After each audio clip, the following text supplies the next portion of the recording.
لا إله إلا الله محمد رسول الله لا إله إلا الله محمد رسول الله. پھر گھر بھی بنا لے, پراپرٹی بھی خرید لے, مرے گا تو کوئی بات نہیں یار, ہم نے تو اللہ کو خوش کرنے کے لیے بچوں کے لیے بنائی تھی, مر گئے تو کیا ہو گیا. ابے لوگ کہہ رہے ہوتے ہیں نا بیچارے نے اتنی محنت سے کروڑوں روپے کا گھر بنایا, بیچارے کو رہنا نصیب نہیں ہوا, تو اتنا کیوں طرز کھا رہے ہو, رہ بھی لیتا تو کتنے دن رہ لیتا. یوں بولا کرو بیچارے نے اللہ کو راضی کرنے کے لیے گھر بنایا, رہنا نصیب ہو یا نہ ہو اللہ راضی ہو گیا, کیونکہ اس نے اپنے بچوں کا سوچا تھا. نہیں آ رہی بات سمجھ میں؟ تو کیا بیچارہ کہاں سے ہو گیا بھائی, جس کے لیے بنایا تو وہ خوش ہے نا. ایک صاحب کی بچے کی جاب لگی ملٹی نیشنل کمپنی میں, پہلا دن تھا اس کا انا للہ ہو گیا بیچارے کا نا کرنٹ لگنے سے. اب ماں رو رہی ہے, ہائے میرا بچہ آج پہلا دن تھا. میں نے کہا بھائی اگر آخرت کے لیے یہ کام کیا ہے نا تو کامیاب ہو گیا, آخرت کے لیے نہیں کیا تو آج نہیں تو کل بہرحال اس نے مرنا تھا. کتنے دن زندہ رہ لیتا ہے انسان. تو مسلمان کیا سوچتا ہے ہر چیز میں. تو ہم تو آپ کو زیادہ, ہم تو کہہ رہے ہیں اپنی صحت بنانا یہ مذہب کا حکم ہے. دیکھو آپ کہتے ہو نا آخری بات, بار بار آخری کر کے سچی مچی کی آخری, مولوی صاحب کر لوں آخری بات. دیکھو ہم کیا کہتے ہیں, علماء کیا کہتے ہیں, میری کیا اوقات, شریعت کیا کہتی ہے. شریعت کیا کہتی ہے, ویلیو بتاتی ہے صحت کی 2% کی نہیں ہے. جو بیمار ہیں وہ بھی کہاں جائیں گے, جنت میں. ایوب علیہ السلام کی ساری زندگی صحت میں گزری, بیماری میں گزری, بیماری میں گزری. کہاں جائیں گے, جنت میں. ان کے تو مقامات ہی بیماری کی وجہ سے ہوئے. غیر مسلم کہے گا نہیں بیمار آدمی کیا ہے, ناکام. ہم کہتے ہیں ناکام ہے, تو ایوب علیہ السلام تو کامیاب ہی بیماری کی وجہ سے ہوئے ہیں. لیکن کیا اس کا یہ مطلب ہے کہ میں بھی بیمار ہو جاؤں؟ اب کوئی غیر مسلم سنے گا تو کہے گا ان کے ہاں بیماروں کی بڑی ویلیو ہے تو ان کو چاہیے خود سب بیمار ہو جائیں. نا نا نا نا نا, یہ بات سمجھیں. یہ بیماری کس کی طرف سے تھی, اللہ کی. انہوں نے کوشش کی صحت مند ہونے کی. حکم یہ ہے کہ صحت بنانے کی کوشش کرو, مگر صحت سے دل مت لگاؤ. بنانے کی کوشش کے باوجود نہ بنے تو ٹینشن مت لو, اللہ تمہیں بیمار رکھ کے ہی خوش ہوگا, راضی ہوگا. کیوں بیماری میں صبر کرو گے, اللہ ہی چاہتا ہے تمہارے درجات صبر کے ذریعے بلند ہوں. کرنے سارے کامیابی کے راستے کو اختیار کرنا ہے, لیکن راضی اس پہ رہنا ہے جو کون چاہے گا, اللہ. پیسہ کمانے کی کوشش کریں, نہیں آتا ٹینشن نہیں لینی ہے. ریڈی لگائے ٹماٹر کی, بولے اللہ میرے ٹماٹر پہ کیا ہے, خوش ہے, میں اسی میں خوش ہوں. ہمارا مسئلہ سارا یہ ہے کہ ہم زمین پہ باپ بن گئے ہیں. آپ کہتے ہیں میری ارننگ اتنی ہونی چاہیے, میرا بحریہ ٹاؤن میں پلاٹ کیوں نہیں ہے, ہونا چاہیے. میں کرائے کے گھر پہ کیوں رہ رہا ہوں, میرا ذاتی گھر ہونا چاہیے. اللہ کہتے ہیں نہیں چاہیے. ایوب علیہ السلام چاہتے تھے کہ میری صحت اچھی ہو جائے. انہوں نے کہا اللہ مجھے صحت دے دے. اللہ نے کہا ابھی نہیں ملے گی. انہوں نے کہا ٹھیک ہے اسی میں راضی ہوں میں. صحیح ہے نا, جب اللہ اسی میں خوش ہے تو ٹھیک ہے, میں کیا کروں, اسی میں راضی ہوں میں. اللہ نے آپ کا سارا اہل و عیال آپ سے چھین لیا, موت دے دی سب کو. ان کو چاہیے تھے اہل و عیال بچے, اللہ نے کہا نہیں دوں گا. انہوں نے کہا ٹھیک ہے میں اسی پہ خوش ہوں. پھر جب دیکھا اللہ نے ہر طرح سے ایوب علیہ السلام کو آزمایا, آخر میں دیکھا کہ ان کی زبان سے ساری زندگی ناشکری کا ایک جملہ نہیں نکلا. تو بعضوں کو اللہ دنیا میں نعمتیں لوٹا دیتا ہے, بعضوں کو آخرت میں. ایوب علیہ السلام کو چونکہ واقعہ قرآن میں بیان کرنا تھا, اللہ نے دنیا میں, اللہ نے ان کو صحت بھی دی. انہوں نے کہا اللہ تو نے مجھے صحت دی ہے, مجھے میری آل اولاد بھی واپس چاہیے. اللہ نے سب کو زندگی دی, آپ کا پورا خاندان آباد کر دیا. اور اس بیماری کی حالت میں ٹڈیاں گری سونے کی ایوب علیہ السلام کے اوپر. بخاری کی حدیث ہے, جب ایوب علیہ السلام کو صحت ملی نا تو ٹڈیاں سونے کی, حالانکہ دولت ویسے ہی مل چکی تھی ایوب علیہ السلام کو, تو وہ ٹڈیاں جمع کر رہے ہیں سونے کی. تو اللہ نے کہا کہ اے ایوب کیا میں نے تجھے مستغنی نہیں, اتنا پیسہ دے دیا تجھے, اب تو یہ سونے کی کیوں جمع کر رہا ہے. تو ایوب علیہ السلام نے کیا کہا, اے اللہ میں تیری رحمت سے مستغنی نہیں ہوں. بات آ رہی ہے سمجھ میں, کہ جب تو دے رہا ہے تو پھر میں لوں گا, پھر میں نہیں کہوں گا کہ مجھے نہیں چاہیے. جب تو نہیں دے رہا تھا تو میں اسی میں انجوائے کر رہا تھا, خوش تھا میں اس میں, صبر کر رہا تھا. انجوائے کا مطلب صبر کر رہا تھا میں, راضی تھا. جب تو دے رہا ہے تو پھر تو لیں گے نا. لوگ پتہ ہے مولویوں سے یہ تصور رکھتے ہیں کہ غریب بھی یہ رہے, پیسہ آئے تو بھی ٹکرے ماریں گے, نہیں چاہیے وہ, سارے پکوڑے سموسے ہم ہی کھائیں. یہ مولوی لوگ رکشے میں ہی جائیں, W11 میں ہی لٹک کے جائیں. تو بھائی اگر کسی مولانا کے پاس پیسہ ہے یا گاڑی ہے, وہ تو ضروری نہیں جس کے پاس گاڑی ہو پیسہ بھی ہو, یہ جس کی 4 بیویاں ہو پیسہ بھی ہو, یہ ضروری نہیں ہے. ہمارے نبی کی 9 بیویاں تھیں, پیسہ نہیں تھا. علماء کو تو ویسے ہی لوگ گاڑی میں بٹھا کے لے جا رہے ہوتے ہیں. اور اگر آ بھی گیا ہے پیسہ تو بھائی جب آ رہا ہے تو پھر تھوڑی ہے کہ لات مارو اس کو, پھر تو آنے دو, اللہ کی نعمت ہے. اگر آپ افطاری کے لیے بیٹھے ہو اور سموسے پکوڑے آ جائیں, آپ کہیں نہیں میں نہیں کھاؤں گا, تو اللہ خوش ہوگا؟ اللہ کہے گا جب تک میں نہیں کھانے سے خوش تھا تو اس وقت تو نہیں کھانا تھا, اب میں نہیں کھانے سے کوئی خوش نہیں ہوں. غروب آفتاب ہو گیا, اب تم یہ ٹینشن لے کے تمہیں کوئی ثواب نہیں ملے گا. تبھی تو ہمارے نبی جلدی کھایا کرتے تھے. اور عید الفطر والے دن ہمارے نبی عید الفطر کی نماز سے پہلے کھایا کرتے تھے, یہ بتانے کے لیے کہ آج ہمارا روزہ نہیں ہے, آج ہم کھائیں گے صبح, کیونکہ اللہ نے پابندی ہٹا لی ہے تو ہم کھائیں گے اب. تو اس لیے میرے بھائی جب آ رہا ہے تو پھر آنے دو, دل پھر بھی نہ لگاؤ, نہ اس وقت لگاؤ نہ اس وقت, جب آ رہا ہے تو پھر اللہ کی نعمت سمجھ کے. تو ایوب علیہ السلام کو اللہ نے ان کا اہل و عیال بھی دے دیا, اللہ نے ان کو دولت بھی دے دی, اور یہی ان کی آزمائش تھی جس پر اللہ نے ان کا ذکر قرآن میں نعم العبد, کیا خوب بندہ تھا ہمارا. تو اس لیے میرے بھائی صحت کی بھی کوشش کرو. ایک بیماری اللہ کی طرف سے ہوتی ہے, ایک کس کی طرف سے ہوتی ہے؟ آپ کی حرکتوں کی طرف وجہ سے. جو حرکتوں کی طرف وجہ سے آپ کو ترقی نہیں مل رہی نا, اس پہ اللہ راضی نہیں. نہ ہمارے یہاں سائنٹسٹ پیدا ہو رہے ہیں, نہ ہمارے اچھے ڈاکٹر پیدا ہو رہے ہیں, نہ ہمارے اچھے انجینئر پیدا ہو رہے ہیں, اور ہم کہیں مسلمان چونکہ ایکچولی آخرت سے دل لگا بیٹھا ہے نا, ایکچولی اس وجہ سے ہم ترقی نہیں. تو بھائی تم پوستی ہونے کی وجہ سے ترقی نہیں کر رہے ہو, کرپٹ ہونے کی وجہ سے, سست ہونے کی وجہ سے ترقی نہیں کر رہے ہو. اس ترقی کو یہ نہیں کہیں گے کہ دنیا سے دل نہیں لگایا ہوا, یہ دنیا سے دل لگانے کی وجہ سے نہیں ہو رہی, کیونکہ صبح اٹھتا ہے اپنی مرضی سے, دل لگایا ہوا ہے کہ سارے مزے میں ابھی اڑا لوں, گٹکے میں ٹائم گزار رہا ہے, سٹے لگا رہا ہے, گٹروں کے ڈھکنوں پہ رات بھر بیٹھا ہوا ہے, تو صبح یونیورسٹی کہاں جائے گا؟ آئی بات سمجھ میں؟ تو اب ہم نے ترقی غیر مسلموں سے زیادہ کرنی ہے, کیونکہ ہمارے پیچھے مذہب کی موٹیویشن ہے. سلمہ ابن اکوا رضی اللہ عنہ گھوڑے سے تیز دوڑتے تھے. کیوں دوڑتے تھے؟ پیغمبر کی یہ حدیث سنی ہوئی تھی کہ طاقتور مومن اللہ کو زیادہ محبوب ہے کمزور مومن سے. آج جتنا نیک ہوگا نا, اسپیڈ اتنی ہی سلو ہوتی چلی جائے گی اس کی. جب حضرت جی بنے گا پھر تو اٹھائے نہیں, پولیس آئے گی اٹھانے کے لیے, کیونکہ بہت نیک ہیں یہ. وہ تو چلو اللہ کی طرف سے. جوان کیونکہ نیک بہت ہے, پولیس آ رہی ہے, حضرت اٹھے یار خدا کا واسطہ, اٹھا ہی نہیں جا رہا, نیک بہت ہیں, اتنے نیک ہیں کہ چلا ہی نہیں جاتا حضرت سے. یہ نیک کو, یہ تو اللہ کی طرف سے اگر ایسی بیماری ہے پھر تو یقیناً نیک ہیں. لیکن حضرت آپ اپنی خوراک پہ غور کریں, آپ کو دھماکے سے پھٹ جانا چاہیے تھا جو آپ کھا رہے ہیں. صبح اتنے پراٹھے, دوپہر پھر یہ, پھر رات کو دیر سے کھا کے حضرت سو جاتے ہیں, پھر صبح اٹھتے ہیں پھر اتفاق سے سو جاتے ہیں. پھر دوپہر اگر کوئی کام ہوا تو کر لیا, نہیں تو پھر سو گئے. اور لیبل یہ لگایا جاتا ہے حضرت کے دل میں دنیا سے بالکل بھی محبت نہیں ہے. یہ جو حضرت فلانے کو ہینڈسم ہونے کا شوق ہے, جاگنگ کرتا ہے, بھاگتا ہے, اصل میں دنیا کی لالچ. تو میرے بھائی وہ مطلب نہیں ہے, صحیح ہے نا.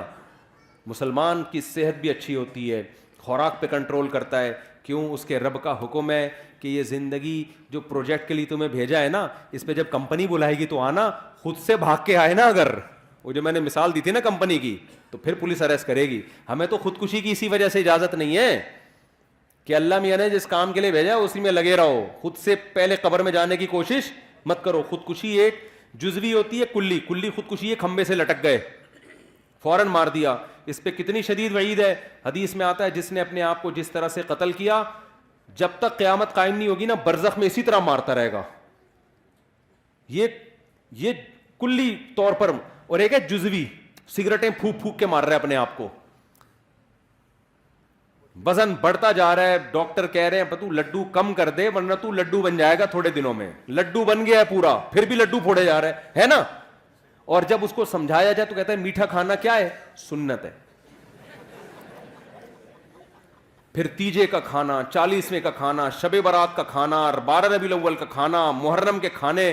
ہمارے نبی سے اس قسم کا کوئی کھانا ثابت نہیں ہے. صرف ایک کھانا نبی نے کھلایا, وہ ہے ولیمہ. بس شادی جب بھی کی کھانا کی, اس کے علاوہ کوئی دعوت نہیں ہے. یہ اس لیے رکھی تاکہ اس کو کریں لوگ. آئی بات سمجھ میں؟ اپریشیٹ کریں اس کو. ایک کھانا حدیث میں آتا ہے ولیمہ پیغمبروں کی سنت ہے, یہ بتانے کے لیے ہم نے بہت اچھا کام کیا ہے, اس پہ دعوت ہوگی. کیونکہ لوگ اس کو اچھا نہیں سمجھ رہے ہوتے نا, لوگ کہہ رہے ہیں پتہ نہیں کیا بے وقوف آدمی ابھی سے شادی کر آ کے بیٹھ گیا. تو اسلام نے کہا کرو, پہلی شادی میں بھی ولیمہ, دوسری میں بھی, تیسری میں بھی, چوتھی میں بھی, یہ بتانے کے لیے کہ تمہیں تکلیف ہو رہی ہے, مجھے بہت خوشی ہو رہی ہے. ہاں تبھی تو ہے ولیمہ, بہت پہلی دفعہ کوئی ڈھنگ کا کام کیا میں نے. تو اب اس سے 4 شادیاں بھی آ گئیں. دنیا جب دل لگانے کے 4 شادیاں کس کے لیے کرنی ہے؟ اللہ کے لیے, پیغمبروں کی سنت ہے. نسل بڑھانا کس کی سنت ہے؟ پیغمبروں کی. ہم اس لیے کر رہے ہیں. اب اس میں اگر مزہ بھی آ رہا ہے تو آنے دو یار, جب افطاری میں بھی تو مزہ آتا ہے نا. اب آپ افطاری, کوئی غیر مسلم آئے بولے تو یہ سموسے کیوں کھا رہا ہے افطاری میں, آپ بولے اللہ کا حکم ہے. ابے تیرے تو مزہ آ رہا ہے اس لیے کھا رہا ہے تو آپ کیا جواب میں دو گے؟ بھائی جب اللہ کو مجھے یہ دیکھ کے مزہ آ رہا ہے کہ مجھے مزہ آ رہا ہے تو آنے دو نا, اللہ بھی خوش ہے میں بھی خوش ہوں, کیا ہے تجھے کیا تکلیف ہو رہی ہے؟ کیا خیال ہے؟ 1 گھنٹہ پہلے کھاتا تو مزہ تو آتا, لیکن اللہ خوش نہیں ہوتا. تو اللہ کو اس میں مزہ آ رہا ہے, اللہ بھی خوش ہے, اللہ ہی تو کہہ رہا ہے کھاؤ نا, کھاؤ. اللہ تو ہم کھا رہے ہیں, مزہ بھی آ رہا ہے, اللہ بھی خوش ہو رہا ہے. تو اسی طرح شادیوں میں اللہ نے کہا مزہ بھی آئے گا اور اللہ بھی کیا ہوگا؟ خوش ہوگا, کیونکہ اس مزے سے یہ چاہتا ہے اللہ کہ یہ مزہ تم کرو. لیکن اگر گرل فرینڈ رکھی, بد نظری کی, انٹرنیٹ پر فحش فلمیں دیکھی, مزہ تو آئے گا مگر قیامت میں یہ مزہ کرکرا, کیونکہ اللہ کو غصہ بہت آئے گا اس پہ. حلال میں مزہ بھی ہے اور اللہ کی رضا بھی ہے. میں جب دوسری کر رہا تھا نا, لوگ کہہ رہے تھے ابے سنت کا لیبل لگایا ہوا ہے, اصل میں تو مزے اڑانے کا شوق ہے. تو میں نے کہا مزے اڑانے کا شوق تو تمہیں بھی ہونا چاہیے, کیا خیال ہے؟ کس کو نہیں ہے دنیا میں؟ لوگ گٹکے کھا رہے ہیں, چھٹے لگا رہے ہیں مزے کے لیے, تو تم بھی کر لو.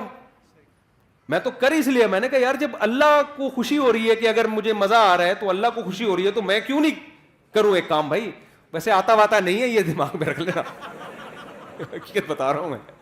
کیونکہ ابھی کل ایک بندے کا چند دن پہلے ایک بندے کی پرچی آئی کہ میں نے دوسری کی ہے, مجھے بالکل بھی مزہ نہیں آ رہا. کیونکہ اس کا حاصل یہ تھا, کیونکہ میری بیوی دھمکی دے رہی ہے, گھر آئی نا الٹا لٹکا کے ماروں گی تجھے, میں سالے الگ ڈنڈے ونڈے لے کے چل رہے ہیں. لیکن اگر آ بھی جائے تو بھائی اس پہ اللہ کو کوئی غضب نہیں ہے, اللہ اس پہ کیا ہے؟ خوش ہے. کیوں؟ اس پہ بہت ساری برکتیں ہوتی ہیں. آپ ایک عورت کو بچا لیتے ہو برائی سے, آپ خود برائی سے بچتے ہو, آپ کو اولاد ملتی ہے, آبادی بڑھتی ہے, اس سے ملک میں جوانوں کا ریشو کیا ہوگا؟ زیادہ. بوڑھوں کا ریشو جوانوں کے مقابلے میں کم, کھانے والے کم, کمانے والے زیادہ. تبھی تو یورپ چاہتا ہے ایک ایک بچے پہ 20-20 لاکھ روپے انعام دے رہا ہے وہ, پاکستانی اعتبار سے, کہ پیدا کرو. ان کو پتا ہے کہ یار ہمارے پاس سب کچھ ہے, نسل ہی نہیں ہے, لہذا ہم ویسے ہی ختم ہو رہے ہیں, اور ہمارے پاس کچھ بھی نہیں ہے, ایک نسل ہی ہے. اگر یہ بھی ختم کر دی نا تو نہ نسل ہوگی نہ ٹیکنالوجی ہوگی, ایویں ہی ختم ہو جائیں گے ہم. ٹھیک ہے نا؟ تو دونوں چیزیں ساتھ ساتھ چلاؤ, بچوں بھی پیدا کرو, پڑھاؤ بھی, تربیت بھی کرو ان کی. تو خیر اس لیے بھائی شادیاں بھی ہیں اسلام میں, اور اسلام تو جلدی شادی کا حکم دیتا ہے, عورتوں کے گھر بستے ہیں اس سے.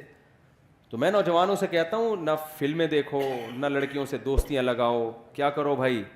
نکاح کرو. اور آخری بات, بالکل واقعی سچی مچی کی آخری بات, اب میں بالکل کائنڈلی بیٹھ جانا, آخری سچی مچی کی آخری. دیکھو یہ تو میں نے آپ کو وہ باتیں بتا دیں جو اسلام میں آپ کو حکم دیا گیا ہے, اور اس میں ہماری دنیا کا بھی فائدہ ہے. کچھ باتیں ایسی ہیں کہ اسلام لیکن یہاں سے شروع نہیں ہوتا کہ ترقی ہی کرنی ہے, یہ بھی ایک حصہ ہے. شروع پتہ ہے کہاں سے ہوتا ہے اسلام؟ سب سے پہلے مسلمان کو اللہ کا بندہ بنانے کے لیے, کلمہ توحید پڑھوانے کے لیے اسلام جو سب سے پہلا عمل آپ سے کرواتا ہے نا, تاکہ آپ یہ ثابت کریں کہ میں اللہ کا بندہ ہوں, وہ سب سے پہلا عمل ہے 5 ٹائم مسجد میں جماعت کے ساتھ نماز پڑھنا. سمجھ میں آ رہی ہے بات؟ 5 ٹائم مسجد میں جماعت کے ساتھ نماز. جو یہ نہیں پڑھتا وہ ترقی کرتے کرتے چاند پہ پہنچ جائے. اللہ کہتا ہے کہ تو نے جو بیسک حکم تھا وہی ادا نہیں کیا, تو اب تیری اس ترقی سے مجھے کوئی واسطہ نہیں ہے. اسلام میں روزے سے زیادہ, زکوٰۃ سے زیادہ, حج سے زیادہ, ہر حکم سے زیادہ کس کی اہمیت ہے؟ نماز کی. واحد حکم ہے جس کے بارے میں بعض ائمہ کی یہ رائے ہے کہ نماز جان کر چھوڑ دینے والا اسلام سے خارج ہو جاتا ہے. تو جتنے لوگ یہاں بیٹھے ہوئے ہیں نا, فجر میں بھی اتنے ہی بولو ہونے چاہیے. شروع تو یہاں سے ہوگا نا, یا ڈائریکٹ سائنسدان بن جاؤ گے؟ بننا تو ویسے بھی نہیں ہے، یہاں سسٹم ہی نہیں ہے، یہاں سائنس جو بنتے ہیں وہ ویسے ہی باہر چلے جاتے ہیں، یہاں رہتے ہی نہیں ہے. تو ابتدا کہاں سے کرنی ہے؟ پہلے یہ تو ثابت کرو اے اللہ ہم تیرے بندے ہیں. تو یہ ثابت کرنے کے لیے صرف سموسے نہیں کھانے افطاری کے ٹائم پہ بیٹھ گئے، یا 4 شادیاں نہیں ہے. سب سے پہلے کیا ہے؟ نماز ہے. سب سے پہلے کیا ہے؟ تو جتنے لوگ یہاں مقامی بیٹھے ہوئے ہیں ہاتھ اٹھا کے وعدہ کریں کل فجر کی جماعت کتنے بجے یہاں پہ؟ 6:25 پہ. تو 6:15 بجے کم از کم 10 منٹ پہلے آئے نا. جتنے لوگ یہاں بیٹھے ہوئے ہیں ابھی وعدہ کریں کہ سب 6:15 پہ یہاں مسجد میں موجود ہوں گے. جتنے محلے کے لوگ ہیں ہاتھ اٹھا کے وعدہ کریں ابھی. اور اس کی پلاننگ رات کو کر کے سونا ہے. اب آپ کہہ سکتے ہیں جی جزاک اللہ، اب آپ کہہ سکتے ہیں صبح اٹھائے گا کون؟ الارم جو ہے نا ابھی لے لیں جا کے، کوئی تیز الارم والی گھڑی ابھی خریدیں جا کے. کراچی کی سردیوں کی راتیں بہت لمبی راتیں، بھی مارکیٹیں کھلی ہوئی ہوں گی. تیز الارم والی گھڑی رکھیں، سوئیں اور دور الماری کے اوپر رکھ دیں.